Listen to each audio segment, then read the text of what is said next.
Hello everyone, welcome to Agro Academy. So दोस्तों, ये है ओरिएंटेशन सेशन का पहला सेशन। इसके बाद 2 सेशन और आने वाले हैं जो कि आपका लेंगे तेजस सर। ठीक है, तो स्टार्ट करने से पहले थोड़ा सा एजेंडा बताता हूँ कि भाई आज की क्लास का, आज के सेशन का क्या मेन एजेंडा रहने वाला है।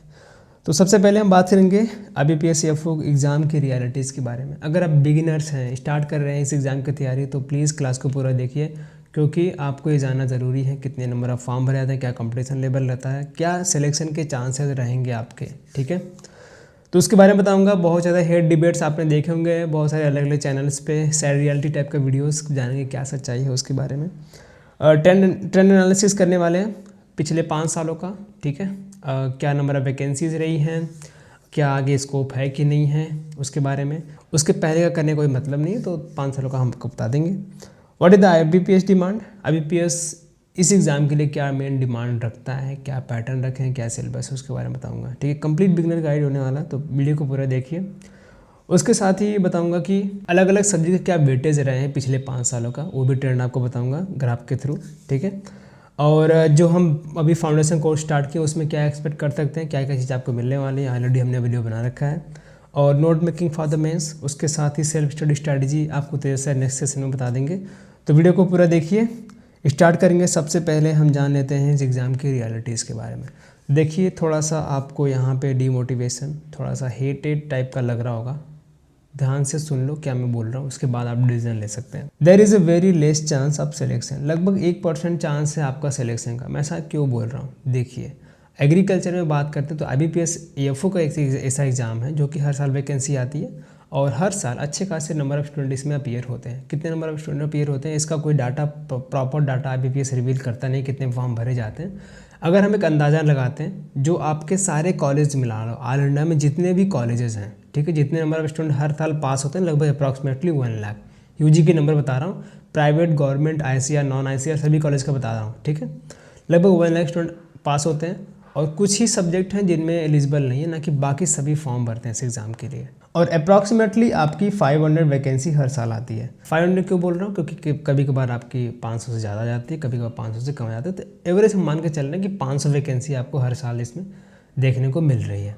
ठीक है, इस 500 वैकेंसीज़ के लिए अब अगर आप 1 लाख फॉर्म आप फिलअप देख रहे हैं, 1 लाख स्टूडेंट अपीयरिंग यहाँ पे अपीयर कर रहे हैं। इसमें सिर्फ UG के बच्चे नहीं हैं, इसमें आपके जो MSc कर रहे हैं वो भी अपीयर कर रहे हैं, फर्स्ट ईयर में है, सेकेंड ईयर वो भी अपीयर कर रहे हैं। ठीक है, और कुछ बच्चे UG के लास्ट ईयर में होकर भी अपीयर कर रहे हैं, उनको रॉन्ग से GPA डाल के उनको बस पेपर देखना रहता है, वो भी अपीयर कर लेते हैं। तो 1 लाख मान के चलते हैं, यहाँ पे फॉर्म फिलअप किया है, PhD के नंबर भी हैं। ठीक है, 1 लाख लगभग आपके फॉर्म फिलअप हो रहे हैं। 80,000 लोगों ने उसमें से अपना प्रिंट आउट निकाला कि भाई चलो एग्ज़ाम देकर आते हैं। उसमें से 60,000 लोग सेंटर तक पहुँचे, कुछ लोग नहीं पहुँच पाए, कोई दिक्कत है। और उसमें से 50,000 लोगों ने एक्चुअल जाके एग्ज़ाम हॉल में, सेंटर में बैठ के, एग्ज़ाम हॉल में बैठ के एग्ज़ाम दिया। ठीक है, तो ये कुछ मैं अप्रॉक्सीमेटली नंबर बता रहा हूँ कि लगभग 50,000 लोग भी एग्ज़ाम देते हैं, जाके एडमिट कार्ड प्रिंट करा के एग्ज़ाम सेंटर पे जाके एग्ज़ाम देते हैं। तो 50,000 स्टूडेंट 500 वैकेंसीज़ के लिए अगर फाइट करेंगे तो नंबर क्या निकल के आएगा, 1% का नंबर है आपके पास। इतने चांसेस हैं इस एग्ज़ाम में सिलेक्शन के। ठीक है, 99% लोग यहाँ पे फेल होने वाले हैं, न सिलेक्शन नहीं होने वाला है जिनका। तो ये है इस एग्ज़ाम की मेन रियलिटी। अब इतनी बड़ी जनसंख्या क्यों इस एग्ज़ाम को देने जा रही है, क्योंकि रिवार्ड यहाँ पे काफ़ी बड़ा है। आप देखेंगे जैसे ही आप IBPS AFO का एग्ज़ाम क्रैक करते हैं, SO की पोस्ट आपको मिलती है, स्केल 1 की जो पोस्ट होती है। ठीक है, स्केल 1 ऑफिसर की पोस्ट आपको मिलती है, और यहाँ पे जो सैलरी स्टार्ट होती है 80,000 प्लस सैलरी आपके हाथों में मिलना शुरू हो जाती है। ये सैलरी आपकी FCI से डबल है, NSC से डबल है, IFCO से डबल है। जितने भी अदर एग्ज़ाम्स होते हैं, सबसे ज़्यादा सैलरी इस एग्ज़ाम में आपको देखने को मिलता है इस पोस्ट के लिए। अदर बैंकिंग जैसे कि जनरल बैंकिंग में बात करते हैं, आपका PO के लेवल की आपकी पोस्ट रहती है, इसमें क्लर्क से अच्छी खासी सैलरी मिलती है आपको इसमें। तो UPTA के लिए जो बच्चे जाते हैं उनके 3 गुना ज़्यादा सैलरी इसमें मिलती है। तो जो रिवार्ड है काफ़ी बड़ा है इस एग्ज़ाम को लेकर, इसलिए काफ़ी बच्चे इस एग्ज़ाम के लिए जाते हैं। और एग्रीकल्चर में हर साल वैकेंसी आने का मतलब है कि बच्चे यहाँ पे मेहनत करने वाले हैं। ठीक है, अगर आप शुरुआत में स्टार्ट कर रहे हैं तैयारी, तो ये नंबर आप देख के चलो कि क्या कंपटीशन है और कितना एफर्ट आपको डालना पड़ेगा। और IBPS इसको यहाँ पे और डिफ़िकल्ट बना देता है कि यहाँ पे आपको प्रॉपर कोई सिलेबस नहीं देता है। प्रीलिम्स का क्लियर है सिलेबस, बैंकिंग जैसा ही पेपर आएगा, लेकिन मेंस के लिए कोई भी डेफिनेट सिलेबस नहीं दिया गया है। आपको PYQ एनालिसिस करने के बाद ही पता चलेगा भाई कौन सा सब्जेक्ट आपको पढ़ना है। और इसमें भी बहुत ज़्यादा रैंडम चीज़ें रहती हैं, कभी कभार एलाइड से क्वेश्चन ज़्यादा आ जाएगा, कभी कभार आपका मेन सब्जेक्ट है वहाँ से क्वेश्चन आ जाएगा। और इसमें भी चीज़ें फेयर नहीं है। फेयर का इन द सेंस मैं नहीं बोल रहा कि जो IBPS है उसमें कोई धांधली चल रही है। IBPS का एग्ज़ाम क्लियर है, वो अपना सिक्योरिटी के हिसाब से पेपर कराते हैं, उसमें कोई दिक्कत नहीं है। फेयर का मतलब यही है कि स्टार्ट पॉइंट जो रहता है, एक कि कोई भी एस्पिरेंट अगर स्टार्ट करता है अपनी तैयारी, अपनी शुरुआत जर्नी, प्रिपरेशन की जर्नी, तो वो सबकी तैयारी की स्टार्टिंग पॉइंट सेम नहीं होती यहाँ पे। जैसे कि आप कौन से कॉलेज से आ रहे हैं बहुत ज़्यादा मायने रखता है, ठीक है।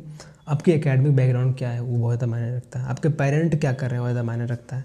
अगर किसी के कॉलेज से सभी लोग सेकेंड ईयर थर्ड ईयर से तैयारी शुरू कर देते हैं तो बच्चा ना चाहते हुए भी स्टार्टिंग शुरू कर देता है अपनी पढ़ाई, है कि अगर कॉलेज में माहौल है तो।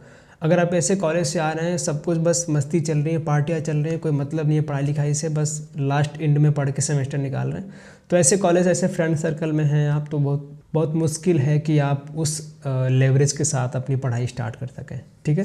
तो ये सारी चीज़ें हैं, कौन से कॉलेज से आ रहे हैं, एकेडमिक कैसा है आपका, पेरेंट्स क्या करते हैं आपके, ये भी बहुत ज़्यादा मैटर करता है, ठीक है। तो ये सारी चीज़ें भी बहुत ज़्यादा मायने रखती हैं आपके एग्ज़ाम में सिलेक्शन के। हालांकि एग्ज़ाम जो है फेयर है बिल्कुल, लेकिन ये सारी चीज़ें जिनके पास लेवरेज है, जिनके पास एज है, अच्छे फ्रेंड हैं, अच्छे फ्रेंड सर्कल है, पेरेंट्स अच्छा कर रहे हैं, उनका लोकेशन अच्छी जगह पे है, उनको सारी सुविधाएं मिल रही हैं, उनके पास ऑलरेडी लेवरेज है। यहाँ पे मैं इंटेलिजेंट की बात नहीं कर रहा हूँ, इंटेलिजेंस की कमी किसी में नहीं है, बस इस चीज़ का फ़र्क है कि किसी को गाइडेंस मिल रहा है अच्छे से। यानी कि अगर किसी का बड़ा भाई एग्ज़ाम क्रैक करके रखा हुआ है ऑलरेडी, तो अपने छोटे भाई को आसानी से गाइडेंस के थ्रू उसको बता देगा कि सारी चीज़ें, भाई क्या क्या डिफ़िकल्टीज़ आई हैं, मुझे सारी चैलेंजेस आपको बता देगा, और वो फर्स्ट टाइम में आसानी से क्रैक कर लेते हैं, ठीक है। तो यहाँ पे मैं आपको कहूँगा, अगर कहीं से भी एडवांटेज, कहीं से भी लेवरेज आपको मिल रहा है उसको लीजिए, ना कि मैं कहीं से भी आपको भैया दीदी कोई भी हैं आपको सपोर्ट करने के लिए तैयार है, तो उनसे आप हेल्प मांग सकते हैं, कोई दिक्कत नहीं है। तो ये सारे फैक्टर भी मैटर करते हैं, ये सब चीज़ें ध्यान में रख के आप तैयारी शुरू कीजिए। और ये थोड़ा सा कंपटीशन लेवल अपने दिमाग में रखिए। अगर आपको डर लग रहा है कि भाई क्या कंपटीशन है, 1% चांसेस है, तो थोड़ा डरना ज़रूरी है। अगर आप डरेंगे तो मेहनत अच्छा खासा करेंगे, ठीक है। तो ये है मेन रियलिटीज एग्ज़ाम के लिए। और मैं अगर आपको बताऊं कि लोग ऑलरेडी जो सोशल मीडिया पे हैं, आपने सुना कि बहुत इजी है, ये बुक पढ़ लो, ये आसान निकल जाता है, कोई दिक्कत नहीं, हमारा बुक खरीद लो, आराम से निकाल देंगे।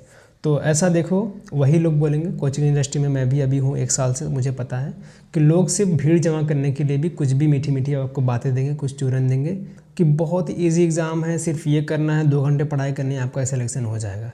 जब यहाँ पे सिलेक्शन रेट आप देख रहे हैं, इतना हाई रिवार्ड है, तो हर कोई चाहेगा कि भाई फर्स्ट अटेम्प्ट में ही अच्छे खासे नंबर से इस एग्ज़ाम को क्वालिफाई करें। और एग्ज़ाम सबसे बड़ा एडवांटेज क्या है, यहाँ पे कुछ भी अलग चीज़ें नहीं पढ़नी रहती। जो आपका यूजी में आपने पूरा सेमेस्टर पढ़ा हुआ है एग्रीकल्चर का सब्जेक्ट, वही चीज़ें रिवाइज करनी थी पूरे मेंस में।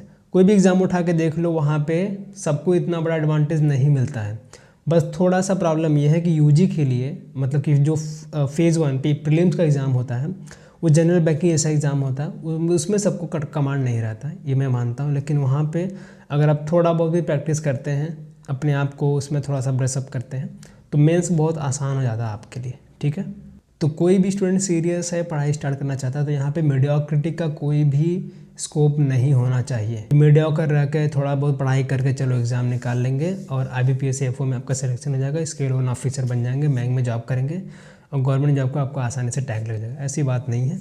जो वैकेंसी है उसके लिए फ़ाइट करना चाहते हैं तो आपको सीरियस होकर स्टडी करना पड़ेगा। तो ये चीज़ें ध्यान में रख के अपनी तैयारी शुरू कर सकते हैं आप। तो आगे थोड़ा सा और जानकारी देता हूँ मैं आपको, क्या डिमांड करता है IBPS एग्ज़ाम के लिए। तो 3 मेन स्टेजेस हैं इस एग्ज़ाम में। अगर आप एग्ज़ाम देने जा रहे हैं तो जो अभी कैलेंडर तो आया नहीं है IBPS का नया वाला, जो अभी पिछले साल चेंज हुआ कि आपका मेंस जो है दिसंबर में हो जाता है। इस साल कब हुआ आपका? 14 दिसंबर को हुआ, ठीक है। अभी तक रिजल्ट तो नहीं आया है, और फरवरी एंड या फिर मार्च से आपका इंटरव्यू स्टार्ट हो जाता है। सेम पैटर्न में भी इस साल भी रखेंगे, अभी एग्जैक्ट डेट पता नहीं है। यही आप मान के चलिए कि दिसंबर में आपका मेंस होने वाला है। उससे पहले आपका पूरा सिलेबस ख़त्म होना चाहिए, रिवीजन शुरू हो जाना चाहिए प्रीलिम्स से पहले। तो प्रीलिम्स एग्ज़ाम होगा जो कि क्वालिफाइंग इन नेचर रहता है, उसके नंबर वगैरह नहीं जोड़ते हैं फाइनल सिलेक्शन में, बस आपको क्वालिफाई करना रहता है, कट ऑफ क्लियर करना रहता है, आप मेंस में अपीयर हो सकते हैं। ठीक है, मेंस में अपीयर करेंगे तो उसके अलग से कट ऑफ रहेंगे, कट ऑफ क्लियर करने के बाद आपको इंटरव्यू के लिए बुलाया जाएगा। तो इंटरव्यू और मेंस का मार्क्स ऐड करके आपको फाइनल कट ऑफ बताते हैं कि भाई अगर आप क्वालिफाई हैं, मतलब सिलेक्शन हो चुका है आपका, तो उतने कट ऑफ के ऊपर आपके मार्क्स होने चाहिए। ठीक है, समझ गए। तो यहाँ पे वैकेंसी ट्रेंड आपको बताता हूँ। तो ये ग्राफ देखिए, तो ये है नंबर ऑफ वैकेंसीज़, तो ये ईयर हैं अलग अलग आपके। तो वैकेंसी पहले आप 450 लगभग, यहाँ पे एग्जैक्ट बीच वाला नंबर नहीं है, आई थिंक 500 समथिंग है। ठीक है, 500 2020 से 21। उसके बाद वैकेंसी काफ़ी अच्छी इंक्रीज हुई, 1200 प्लस आई। उसके बाद फिर वैकेंसी डिक्रीज़ हुई है, लगभग 500 के समथिंग वैकेंसी 2022-23 में। फिर है वैकेंसी 600 प्लस, यहाँ पे आई थिंक 7 या फिर 700 और 600 के बीच में वैकेंसी है।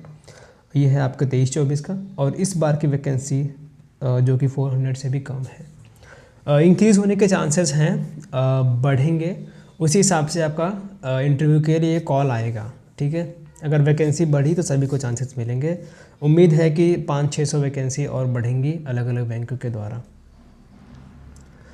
तो ये वैकेंसी आपने देख लिया, अलग अलग ट्रेंड। तो ये PDF में डाल दूंगा, डिस्क्रिप्शन में टेलीग्राम है, वहाँ से जुड़े रहिए, इसको डाउनलोड कर सकते हैं। अब सब्जेक्ट का वेटेज देख लेते हैं पिछले 5 सालों में। तो आपके मेन जो सब्जेक्ट हैं यहाँ पे आप देखते हैं, economics, soil science, animal husbandry, horticulture, genetics and plant breeding, entomology, pathology, physiology, fisheries, forestry, seed technology, agriculture engineering, current affair के डाटा, एग्री एक्सटेंशन से कभी क्वेश्चन आ जाते हैं, एग्रीकल्चर इकोनॉमिक्स क्वेश्चन आ जाते हैं, जनरल एग्रीकल्चर जो इंस्टीट्यूशन है अलग अलग उनके डेट पूछ लिए जाते हैं। 1-2 क्वेश्चन आता है इस साल जो आउट ऑफ सिलेबस था, बाकी चीज़ें आपकी सेम है जो कि आप यूज में पढ़ते हैं, ICAR का जो सिलेबस दिया हुआ है। ठीक, कुछ ज़्यादा फ़र्क नहीं पड़ा है। ठीक है, मैंने कौन कौन से बुक से क्वेश्चन बने हैं, मतलब कि क्या रेफरेंसेस लेके क्वेश्चन फ्रेम हुए हैं, डायरेक्ट क्वेश्चन फंसे हैं, उसके बारे में मैंने आपको वीडियो बनाया है। अगर आप नए हैं, नहीं देखा है, तो प्लीज़ जाके देखिए, आपको बहुत अच्छा आइडिया लगेगा उसमें। तो यहाँ पे इस ग्राफ को देखिए, जैसे यहाँ पे अलग अलग कलर में दिया गया है अलग अलग सब्जेक्ट को। यहाँ पे आपका एग्रोनॉमी है, एग्रोनॉमी से क्वेश्चन तो आने ही आने हैं, एवरेज आप मान के चल सकते हैं, लगभग 8 से 10 क्वेश्चन यहाँ पे बने हैं। ठीक है, एग्रोनॉमी से। अब क्या होता है कि जो आपका डिजीज़ वाला पार्ट होता है, अगर पेस्ट एंड डिजीज़ के बारे में क्वेश्चन बन रहा है, क्रॉप से रिलेटेड है, तो आप एग्रोनॉमी में पढ़ते ही हैं, हालांकि वो उसको अलग सब्जेक्ट बना दिया गया है, लेकिन आप मान सकते हैं। ठीक है, और ये वाला पोर्शन आप देख सकते हैं, सॉइल साइंस का काफ़ी बड़ा पोर्शन है। ये वाला ग्राफ देखिए, यहाँ पे अच्छे खासे क्वेश्चन आपको बने हैं हर साल सॉइल साइंस से। उसके बाद ये है एनिमल हस्बेंड्री, ये गेरुआ रंग में एनिमल हस्बेंड्री। ठीक है, इसके भी क्वेश्चन आपको दिख रहे होंगे। उसके बाद है आपका, यहाँ पे है आपका हॉर्टिकल्चर, हॉर्टिकल्चर बल्कि नीचे होना चाहिए, हॉर्टिकल्चर से भी अच्छे क्वेश्चन आ रहे हैं। ठीक है, और उसके बाद जेनेटिक्स एंड प्लांट ब्रीडिंग का इन्होंने ऊपर कर दिया है, ये आई थिंक हॉर्टिकल्चर का होना चाहिए, जेनेटिक्स एंड प्लांट ब्रीडिंग का ये होना चाहिए। ठीक है, तो इस तरीके से ग्राफ आप समझ सकते हैं। नंबर में डाल दूंगा, ग्राफ अगर नहीं समझ में आ रहा तो नंबर में डाल दूंगा नेक्स्ट पेज में, तो वो भी आप देख सकते हैं। समझ गए। तो ये मेन सब्जेक्ट हैं और नंबर ऑफ क्वेश्चंस के वेटेज आपको पता चल गए होंगे। एक्सटेंशन नहीं है इसमें, अदर कुछ सब्जेक्ट हैं जहाँ से मतलब without out of syllabus question मिल जाते हैं IBPS में, वो तो ऑब्वियस है। 60 क्वेश्चन में से 2-4 क्वेश्चन अब ऐसे रहेंगे ही रहेंगे। ठीक है, अब बताता हूँ कि प्रीलिम्स कैसा होता है एग्ज़ाम, क्या क्या सब्जेक्ट हैं उसके बारे में। तो देखिए, अगर आप बिल्कुल नए हैं तो आपको जानना ज़रूरी है कि 3 मेन सब्जेक्ट आएंगे। इंग्लिश, जो कि इंग्लिश में ही होगा। रीजनिंग की जो सब्जेक्ट है उसमें 50 क्वेश्चन 50 मार्क्स के लिए। इंग्लिश का थोड़ा सा अलग है, 50 क्वेश्चन 25 मार्क्स के लिए। और क्वांटिटी एप्टीट्यूड 50 क्वेश्चन 50 मार्क्स के लिए। अलग अलग सेपरेट टाइमिंग है, 40-40 मिनट ड्यूरेशन सबके अलग अलग मिलता है। ठीक है, अगर इंग्लिश का विंडो खुला तो 40 मिनट आपको मिलेंगे, चाहे आप उसके बीच में सबमिट करो या फिर आप लगा के बैठे रहो, कोई दिक्कत नहीं है, लेकिन 40 मिनट ही मिलेंगे। अगर आप सबमिट करके आगे बढ़ जाते हैं तो वो टाइम आपको दोबारा नहीं मिलेगा कि आप इसमें 30 मिनट दे दिए, उसमें 10 मिनट एक्स्ट्रा मिल जाएगा, ऐसा कुछ नहीं है। 40 मिनट सिर्फ उसी सब्जेक्ट के लिए मिलेगा। ठीक है, टोटल 150 क्वेश्चन आएंगे, 125 मार्क्स के लिए 120 मिनट मिलते हैं। तो यहाँ पे 120 मिनट जो हैं आप देख रहे हैं कि भाई भरपूर टाइम मिल रहा है 125 क्वेश्चन करने। मैं तो 100 क्वेश्चन कर दूंगा 120 मिनट में, कोई दिक्कत नहीं है, लेकिन क्वेश्चन इतने ईजी नहीं आते हैं दोस्त। इस बार का पेपर आप जाके देखेंगे, पूछेंगे, मैंने एनालिसिस किया था तो वो लेवल आपके पीओ के लेवल के क्वेश्चन थे, ठीक है। तो उसके लिए प्रैक्टिस करना पड़ेगा, आपको अच्छी खासी मेहनत करनी पड़ेगी। इसमें आपका 0.25 का नेगेटिव मार्किंग भी रहता है, तो ध्यान से आपको क्वेश्चन करने पड़ते हैं। प्रीलिम्स का समझ गए। मेंस सब्जेक्ट को बता दिए कि भाई 60 क्वेश्चन आएंगे। एग्रीकल्चर राइट सब्जेक्ट सिर्फ आपका जो है टेक्निकल जो शब्द यूज़ किया है IBPS ने कि आपका टेक्निकल सब्जेक्ट, टेक्निकल नॉलेज जो आपका डिग्री में पढ़ा हुआ है, वहाँ से आपके पेपर के क्वेश्चन बनने वाले हैं 60 क्वेश्चन में। तो आप देख रहे हैं 45 मिनट आपको मिल रहे हैं 60 क्वेश्चन के लिए। हिंदी इंग्लिश दोनों में आएंगे मेंस का पेपर। तो 45 मिनट जो है काफ़ी भरपूर रहते हैं। कुछ ही क्वेश्चन रहते हैं, लैंग्वेज थोड़ा सा लेंदी रहता है, नहीं बाकी क्वेश्चन वन लाइनर में आप सॉल्व कर सकते हैं, समझ जाते हैं कि क्या पूछ रहे हैं, कहाँ से आया है, ठीक है। तो ये भी आपका नेगेटिव मार्किंग रहता है 0.25 का, तो इसमें भी आपको ध्यान से रख के क्वेश्चन सॉल्व करने पड़ेंगे। तो प्रोफेशनल नॉलेज में 60 क्वेश्चन 60 मार्क्स के लिए 45 मिनट आपको मिलेंगे। ये आपका मेंस का पैटर्न है। तो यही कारण है कि मेंस इतना इजी कर दिए हैं। अगर सिलेबस दे देता तो भैया एकदम हलवा हो जाता है एग्ज़ाम, इसीलिए सिलेबस नहीं देते हैं। 60 क्वेश्चन ही बनाने हैं, आपने यूजी में जो पढ़ा है वहाँ से आएंगे। PYQ देखिए, PYQ भी अलाउ नहीं करते कि आपको PYQ मिलेगा, हम अपने तरफ से देंगे क्वेश्चन।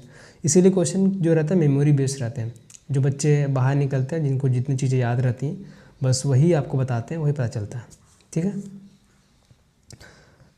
उसके बाद है आपका लास्ट ईयर का कट ऑफ, 4 ईयर का मैंने कट ऑफ डाला है, आप देख सकते हैं 2019-20 में, 20-21, 21-22 और 23-24, 22-23 में क्या मेंस कट ऑफ रहे थे, आप इसको एक बार एनालाइज कर सकते हैं। ये 100 मार्क्स में से है, ठीक है।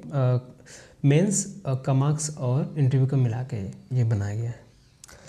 ये है 24 का, 23-24 का कट ऑफ। मेंस का कितना रहा था, आप अलग अलग कास्ट के अलग अलग कैटेगरीज़ के लिए आप देख सकते हैं। सिर्फ मेंस का है, ये ओवरऑल कट ऑफ नहीं है। इस बार देखते हैं क्या मेंस का कट ऑफ जाता है। 29 नंबर गया था जनरल कैटेगरी का पिछले साल। क्वेश्चन इस बार थोड़े से डिफ़िकल्ट आए थे। अगर वैकेंसी बढ़ेगी तो लगभग इतना ही रहने वाला है, 30 के या फिर 2 मार्क्स कम या फिर 30 से 2 मार्क्स ज़्यादा, उससे ज़्यादा कट ऑफ नहीं होने वाला है। तो अगर आप हैं उसके रेंज में आ रहे हैं तो इंटरव्यू की तैयारी शुरू कर दीजिए। हमने क्लासेस स्टार्ट कर दी हैं अभी इंटरव्यू के लिए। आगे है आपका रिक्रूटमेंट क्या रेगुलर होता है। जी हाँ, बिल्कुल, हर साल वैकेंसी आती है, हर साल इसमें हायरिंग होती है और हर साल इसमें प्रमोशन वगैरह होता रहता है, ठीक है। आगे क्या है, सिलेबस बता देता हूँ मैं आपको। जैसे कि प्रीलिम्स एग्जाम देने जा रहे हैं, इंग्लिश में लिए आपको रीडिंग कम्प्रीहेंशन सबसे मोस्ट इंपॉर्टेंट। इसके लगभग आपके 25 क्वेश्चन आपको देखने को मिल जाएंगे रीडिंग कम्प्रीहेंशन से, 20 से 25 क्वेश्चन 50 में से। तो RC स्ट्रॉन्ग करने के लिए आपको रीडिंग अच्छी होनी चाहिए। क्लोज टेस्ट आएंगे, error detection, sentence correction, para jumble, match the column, ठीक है, और सेंटेंस रीअरेंजमेंट, ये सारे टाइप आपको इंग्लिश से मिलेंगे। क्वांटिटेटिव एप्टीट्यूड की बात करते हैं तो सिंप्लीफिकेशन अप्रॉक्सीमेशन, वन लाइनर के टॉपिक हो गए सिंप्लीफिकेशन अप्रॉक्सीमेशन, क्वाड्रेटिक इक्वेशन, और आपका नंबर सीरीज़ में आपका मिसिंग नंबर और रॉन्ग नंबर सीरीज़। तो वन लाइनर से आप मिसिंग नंबर और मतलब नंबर सीरीज़ से 5 क्वेश्चन, क्वाड्रेटिक इक्वेशन कभी कभार आता है तो 4 क्वेश्चन लेके आता है, और सिंप्लीफिकेशन अप्रॉक्सीमेशन से 5 क्वेश्चन। तो 15 नंबर आप यहाँ से आराम से बना सकते हैं, 12 से 15 नंबर। उसके बाद आपका अरिथमेटिक स्टार्ट होता है, उसके बाद DI स्टार्ट होता है। DI आपकी 3 DI आएगी, एक तो बार ग्राफ एक पाई चार्ट आ जाएगा, उसके साथ एक टेबल वाली DI आ जाएगी, एक मिसलिनियस आ जाएगा। तो 3 DI आती है, 2 उसमें इजी होती है, आप इजीली बना सकते हैं, वहाँ से आपके 10 नंबर हो जाते हैं। तो 25 नंबर आप अगर अरिथमेटिक छोड़ के भी बना लेते हैं तो आपका काम हो जाता है, ठीक है। बाकी अरिथमेटिक के टॉपिक यहाँ पे डिस्कस किए गए हैं। प्रीलिम्स के लिए एक प्रॉपर मैं वीडियो बना दूँगा, क्या क्या सब्जेक्ट है, क्या क्या सिलेबस है, ठीक है। उसके बाद है आपका रीजनिंग एबिलिटी। रीजनिंग में क्या है, 50% वेटेज है आपका पजल एंड सिटिंग अरेंजमेंट का, ठीक है। कितना भी टॉपिक स्ट्रॉन्ग कर लो आप मिसलेनियस के, सिलॉक्स करा लो, coding decoding, variation, inequality, sense, direction sense, order and ranking, कितना भी कर लो, मशीन इनपुट आउटपुट कर लो। लेकिन अगर आप पजल नहीं बनाते हैं तो आप भूल जाइए कि मैं अच्छा स्कोर करने वाला हूँ या फिर अच्छे मार्क्स से क्वालिफाई करने वाला हूँ रीजनिंग में। ये स्कोरिंग सब्जेक्ट है, इसीलिए पजल बनाना जरूरी है। पिछले साल हमने 200 पजल की सीरीज चलाई थी, जिसमें 150 पजल कवर करा दिए थे, और पूछ लीजिएगा जिन्होंने देखे आए हैं उनमें से सारे क्वेश्चन फंसे थे आपके, एग्जैक्ट नहीं, पैटर्न आपका सेम था। लास्ट में मैंने 10 पजल की सीरीज चलाई थी, उसमें से आपके जो सेकेंड शिफ्ट हुआ था उसमें से आई थिंक 5 पजल आए थे, 5-5 क्वेश्चन के, 4 पजल आपके डायरेक्टली उसी पैटर्न पे फंसे थे। अभी भी वीडियो पड़ा हुआ है, आप जाके देख सकते हैं। तो मेंस में क्या बोला है कि भाई आपका प्रोफेशनल नॉलेज पूछेंगे। PYQ वगैरह आप अटेम्प्ट करना है तो वेबसाइट में मैंने ओपन कर दिया है 3-4 सालों का, और 10 सालों का भी लिस्ट कर दिया है, आप जाके देख सकते हैं। तो ये था आपका मेंस के लिए सिलेबस प्री और मेंस के लिए। अब थोड़ा सा बताता हूँ कि जॉब प्रोफाइल क्या होने वाली है।